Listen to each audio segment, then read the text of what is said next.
দেখবেন আপনি বহুবার বহু কিছুর সাথে নিজেকে মানিয়ে নিলেও উল্টো দিকের মানুষটা আপনার বেলায় মেনে নেবে না।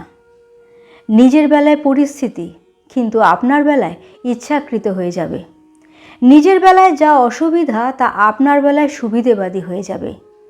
নিজের মিথ্যে কথা সত্যি আর আপনার সত্যি কথা মিথ্যে হয়ে যাবে। নিজের ইচ্ছাকৃত ভুল অনিচ্ছাকৃত হবে, কিন্তু আপনার অনিচ্ছাকৃত ভুল হবে ক্ষমাহীন। নিজের ব্যথা অসহনীয়, কিন্তু আপনার ব্যথা ফুলের ঘায়ে মূর্ছা যাওয়া।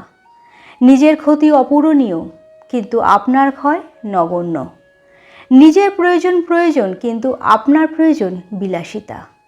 নিজের দুঃখে আকাশ কালো, কিন্তু আপনার চোখের জল ন্যাকা কান্না। নিয়ম এটাই, আপনি যত মেনে নেবেন আপনাকে মেনে নেওয়ার লোক তত অদৃশ্য হবে।